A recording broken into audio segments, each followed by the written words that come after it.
have 605, is it? 605. For wireless communications facility siting, okay, if you can forward, that's for 75 Green Street.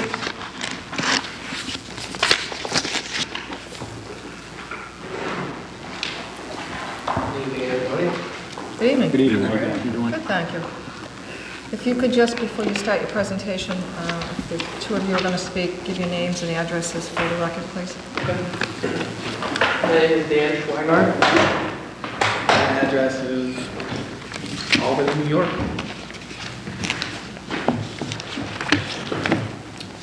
Keith Valenti.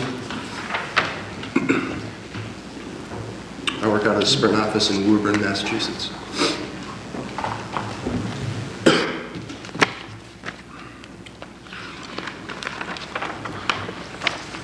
Okay, you've all had a chance to review the application. I am a property consultant for Sprint PCS, which is a local and nationwide wireless communication provider. Keith is a certified radio frequency engineer for Sprint also.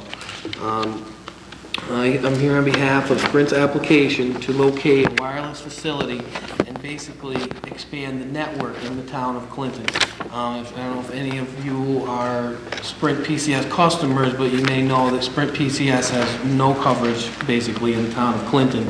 And the number of sites here locally that are viable, be it the smokestacks and the water tanks and so forth, are very difficult or already, basically have been used up by existing carriers. So the number of viable sites in the town of Clinton are kind of getting thin. So for this particular application that I have in front of you this evening is located at 75 Green Street on the property of McGregor Mills,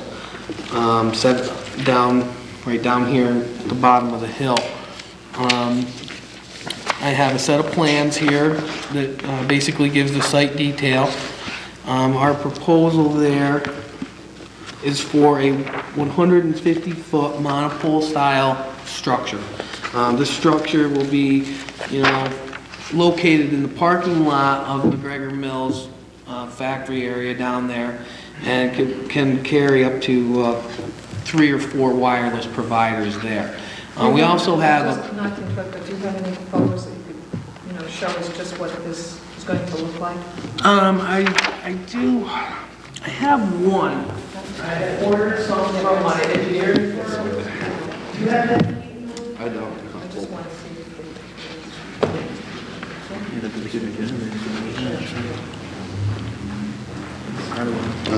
Now, this isn't a very bad rendition, but these are photo simulations that I found. The one I'm looking at right here. Yeah, those are the ones Yeah, I didn't know I if you had. had any for the, Right, I had ordered some new ones from our Oh, okay. engineering firm from these guys, Tectonic, and they did not deliver in time. So, basically, our project is within the within the restraints of your zoning ordinance, and is basically in compliance, with the exception of the 150-foot height. We're 20 feet over the zoning ordinance's 130-foot limit, and that's basically due to the fact of the topography of the area. That particular location is considerably low elevation. Right.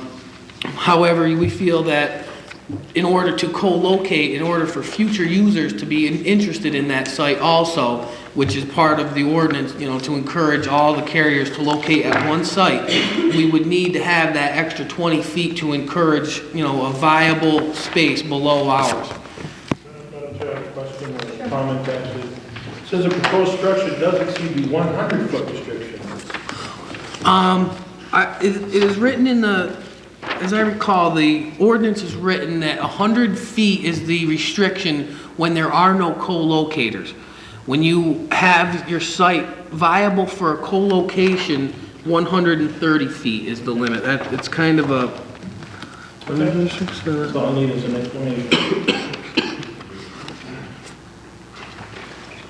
Madam Chair, can I ask the engineer a question? absolutely. Yeah, there is a... What is the, this location being pretty much down in a hole? What is it going to add to coverage? If I can go to my map. Yeah, you go ahead.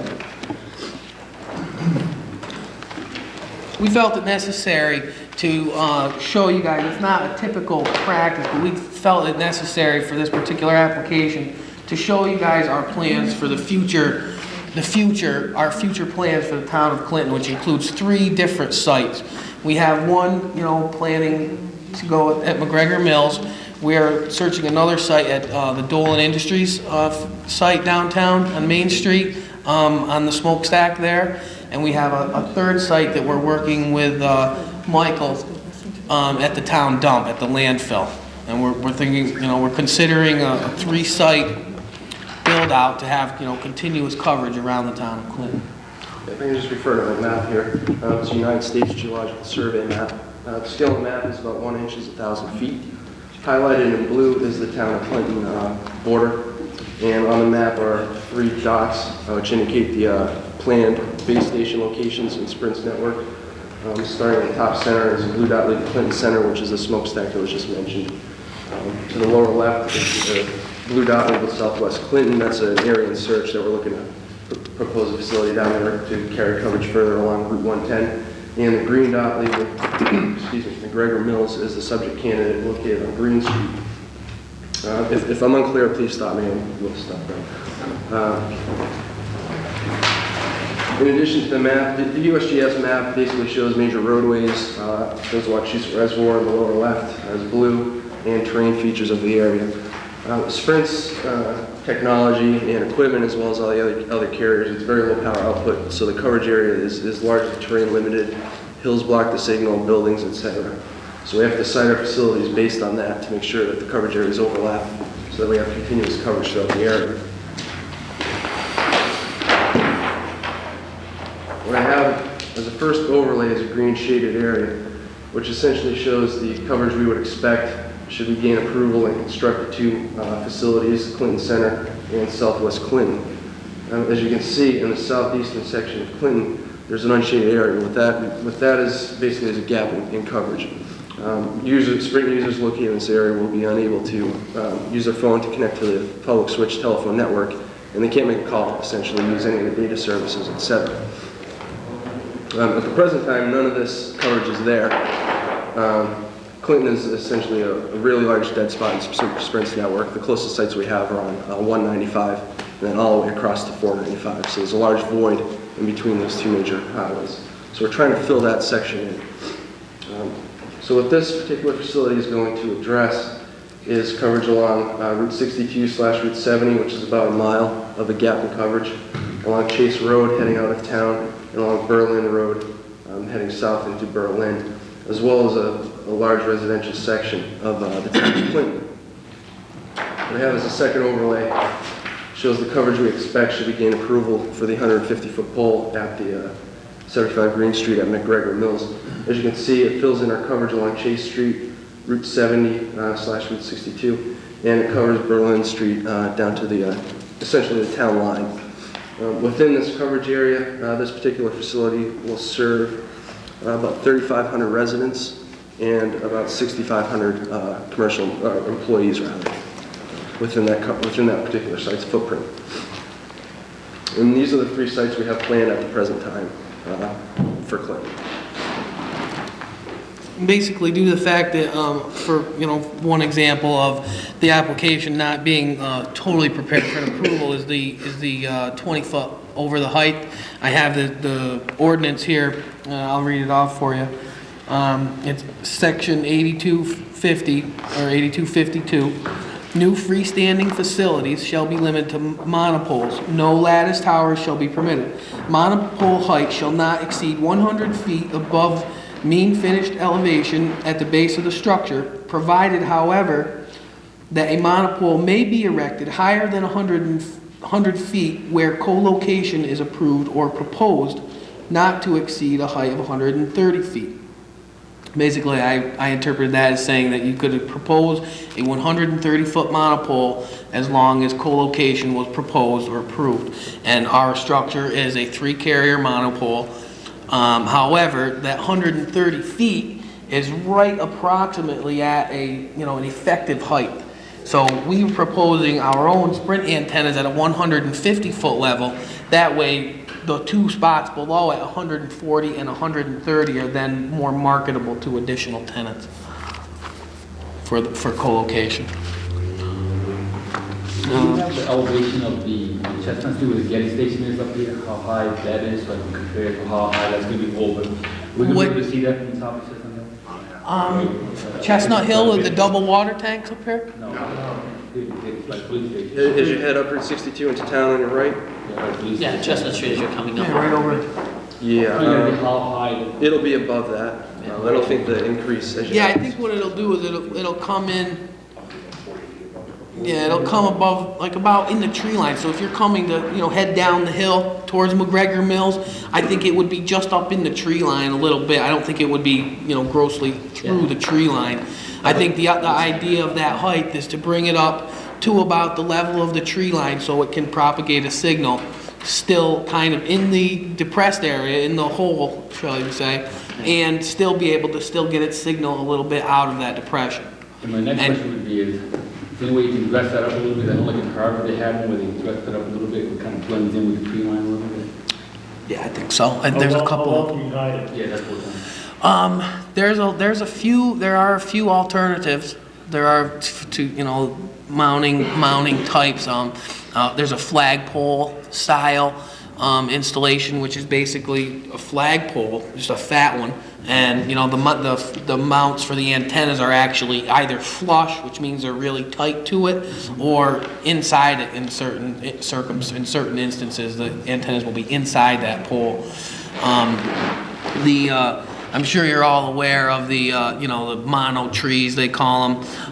They are not usually the most desirable to our company and to other companies because the branches that go on the mono trees, they call, really interfere with the signal. They are nice to have, but they really don't look like trees. Number one, too awful much, and number two is the branches. I think Verizon is one of the carriers that will never mount on a mono tree, and the other carriers have expressed their discontent with those type of sites because of the interference that those branches cause. And in addition, they're extremely 3 times the cost of a typical monopole. And the flagpole style structures or the monopole structures are quite low profile. Yeah, I'm trying to get an idea of how high it would be, because that should have an elevation where the level of the mills is, towards the top of the hill, it should be elevation. Yeah, you should be able to see that on The elevation. I think what we're looking for is a rendition of what will that pole look like on that Right, I think side. with photo simulations. With the elevations, I mean, a conceptual drawing of going down and coming up Chestnut, what that pole's gonna look like, and the exact heights, not thrown out as around the tree line, because I think it'll be significantly higher. Yeah. At 150 feet. So I think we'll have to see that and then have an appreciation for that. Well, just, for your information, we have recently, I think the good word for it is let our engineering firm go, and we've got another engineering firm, and these are among the last items that we are expecting from our firm. We had, requested these additional SIMs when they had delivered these. When I had prepared my application, I said, these aren't gonna do. We need some additional photo SIMs, and I had requested them, and they unfortunately have not come yet. But I still wanted to. I mean, obviously, you don't have all the answers for the board tonight, so. Oh, definitely not, So but what I wanted to. Because we're on a very, very tight schedule Mm-hmm. this evening, so what I would propose that we keep the hearing all open and then give you an opportunity to finalize what you need to do so that you put us forward. Yeah, I'll get some additional photo SIMs, and we'll come back in 2 weeks or a month. Hopefully next week you can come back the Or a 31st. couple of weeks, we'll give you a couple of weeks. Okay, so that- yeah, because you guys meet twice a month, right? Well, we meet more often than that, and this is a busy season, so if you can just touch bases with the administrator, and we can reschedule for you people to come in, but I'll take a motion to keep the hearing open. I'll so move, Madam Chair. Okay, all in favor? Aye. Thank you. Beautiful. Thank you very much. Thank you.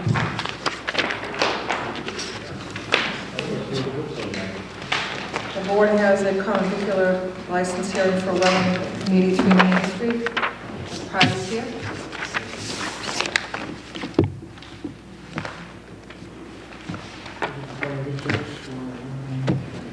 Before I go, I was kind of hoping for some feedback from the board on the 20-foot height discrepancy.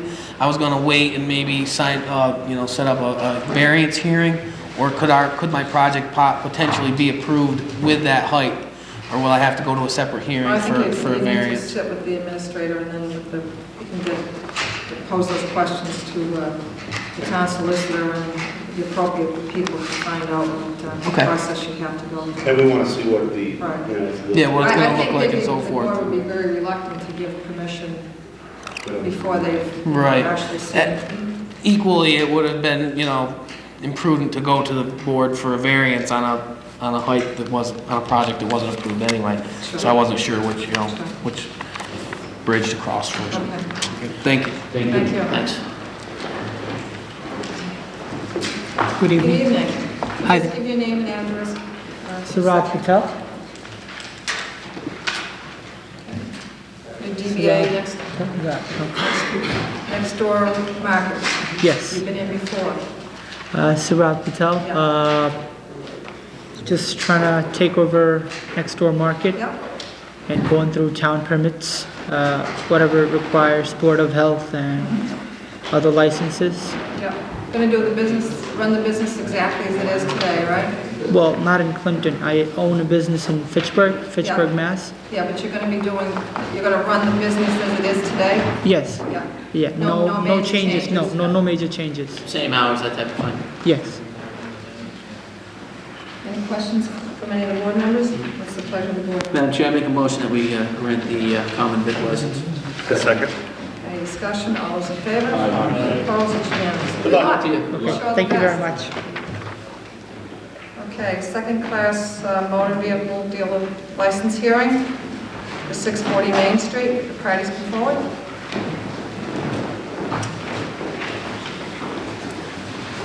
Good evening. Hi, how are you? How are you? Good, thank you.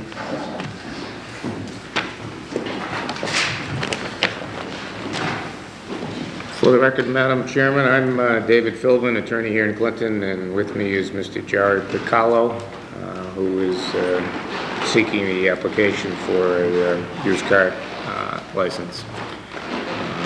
If I could just briefly give you some background about the applicant. He's from Brazil, has been here for approximately 6 years. Moved to Clinton in 1901, purchased a house in Clinton in 1901. He purchased another home.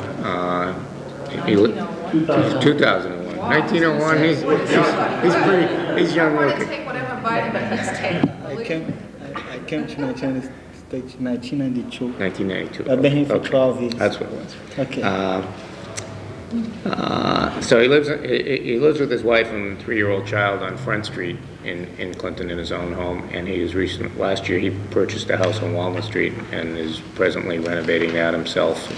He and his wife conduct a cleaning business, and his experience, he has signed an agreement to lease the property at 640 Main Street and has an option to purchase the property as well, depending on how his business would go. He would like to have a license for 8 cars. Hopefully they will be good condition, recent vintage vehicles. He would do some repair work on the property. He has some experience selling cars in a place in Oxford. I can't remember the Chad's or Conrad's used car business in Oxford. Fellow's a hard-working guy.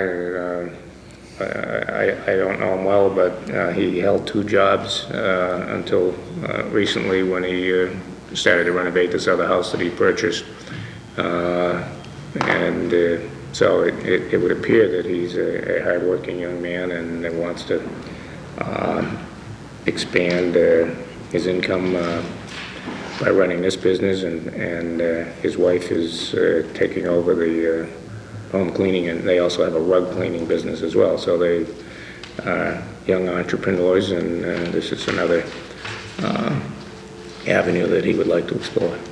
Just, Dave, just one problem I have about that section of town, my understanding is that right at the depot. Right.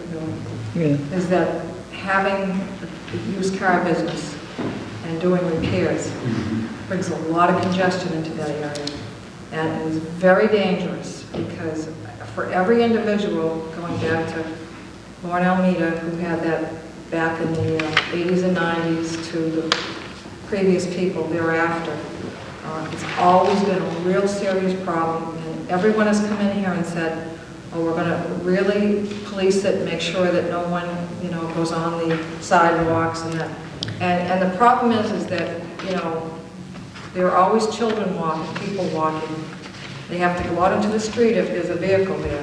So, I mean, my own personal opinion is that it should be one or the other. It should be limited because that is a really, really tough spot, and it's only been even recently. I don't think it's his intention to conduct a general repair business, but that's the what cars... everyone says, David, when they come here. Well, I don't know, you can... what he had indicated to me is that he would like to be able to work on the cars that he sells. If he was allowed to do other repair work, I think he would do that. I think, he's also may locate, do telephone work out of this location for his cleaning businesses. So that is, the used car business is what would be primarily done on the location, but within the office, he would answer phone calls for their rug cleaning business, and because he would be at that spot and able to respond more quickly to inquiries on his other business. But tell me if that's not true, that your primary business is not going to be the repair business. No, my primary business will not be the repair, but I have to repair the cars that I sell. I have to warranty them, and I have to repair them if they come back. Well, Yeah. Madam Chair, just a point of discussion. I'd approve a number of cars, probably less than 8, probably maybe 6, or I'd make a motion in that offense, in that direction, but with the stipulation that you understand that 6 incorporates those under repair. Because one of the gray areas that we have is we end up with people saying, well, I'm selling 6, but I've got another 8 cars piled up in this lot that are being fixed. And then we have a problem trying to enforce it. So if we grant you a Class 2 license with the clear understanding on your part that 6 cars means, okay, I've got 3 that are broken down here that I'm fixing and I plan to sell, then at auction you're only bringing 3 more on site. So you're dealing with a restriction of 6 vehicles on your site, not 6 to sell and 6 to fix, and then all of a sudden there's 12 cars piled up in your lot. 2 more in the days. Yeah, so it really gets to a problem, and if we grant you something, I want to be real clear on kind of what those restrictions are, so that you're not in violation with the building inspector, because it takes up an awful lot of his time. My understanding is 6 car. I'm gonna be out of choice for when a buyer come in 6 cars. I don't think that's gonna be enough. I don't think the lot's big enough for more than that. I was You don't think opposed to so? whatever the last dealership had. They had 8. Yeah, and I didn't approve of 8 when he got his 8. Yeah, because you're saying 6, including those been repaired. If a buyer comes and I have 4 in good shape and 2 that I been repaired, I won't be able to pay for the rent, and I would never be able to buy the property later on with 6 cars, I think. That's just my opinion. I guess I share the same sentiment that Yeah. Selectman would have mentioned, because in the past I've ordered 6 cars there before, Yeah. but I don't say put more there without making it a safety issue, because what's gonna happen is people are gonna start cracking on the sidewalk, and that's a real bad corner. Yeah. And what happens is, some children are required to walk, and other kids are walking on their own, too, and they're gonna walk on the street. So I would agree with you, with more than 6, I think that's a little bit high. I always think more than 4 to start off, see how it goes off. But I just think it's a tough situation. We've been through it before. Yeah. So that's my take on it. It's a difficult lot to work It with is, for yeah. size, so. Yeah. But if you choose to be there, I think you're going to need to have to understand the direction from this board that, you know, you go into gain business there, that there's a level of restriction in doing it at that location. From a safety perspective, we're concerned about that. We're concerned about a continuing overpopulation of cars on different dealerships' lots. And Would it be possible to have 6 for sales and 2 for repairs or no? No. Because, You're saying you can't do 6 at all, you need to definitely do 8. yeah, 2 for, let's say I have 2 in the base that I work on and 6 that I could show, 6 in a showroom. I'd meet you halfway, I'd say no more than 7 cars, whether they're registered or unregistered. Yeah, That would be my opinion on it. I just think that, you know, it is a small lot, but, yeah. you know, it's, you know, I'd like to see a business in there because it's better than what we have there now, which is Yeah. nothing. How many bays in this? 2 base. 2 bays. Yeah, and, Okay, does the board have any other discussion? What's the pleasure of the board? Oh, wait a minute, this is a public hearing, so. and Would anyone front, like to I speak in wouldn't favor want to of? buy the lot if, Move that closed, anyone speak against? Decision. Move that closed, what's the pleasure of the board? Madam Chair, I'll make a motion to grant a Class 2 license at 640 Main Street with the strict stipulation that it's 6 cars regardless of their condition, whether they're for sale or under repair, cannot be more than 6 cars in that location at any one time. Is there a second? Would you to that want motion? to say whether they're unregistered or registered too? Because that was the thing before, people saying, well, these ones are unregistered and they have ones with plates on, so basically I can have these ones on the lot. So you should make it 6 whether they're cars, unregistered. registered or unregistered, no more than 6 cars on the lot. I second that. Any other discussion? All those in favor? Aye. 4 in favor, 1 against. Good luck. Thank you. Good luck. Okay, move that, is there any public comment? Move that we adjourn until 7 o'clock. And then we will have our water filtration plant information session. So move, Madam Chair. Is there a second? Second. Any discussion? All those in favor? Aye. Opposed? It's unanimous. So we gotta set this up.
just, Dennis was gonna get the troop number just so we can. Oh, yeah. It may be a Boy Scout troop. Oh, there is? Yeah, over here.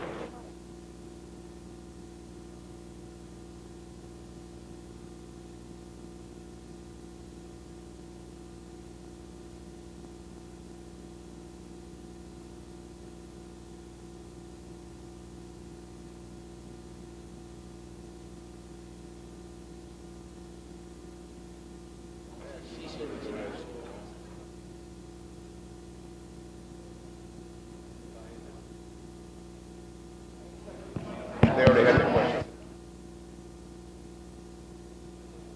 Presentation. I think they already have the questions in mind. Who screwed it up? Why is it 3 million, and how come the additional money includes 33% for us?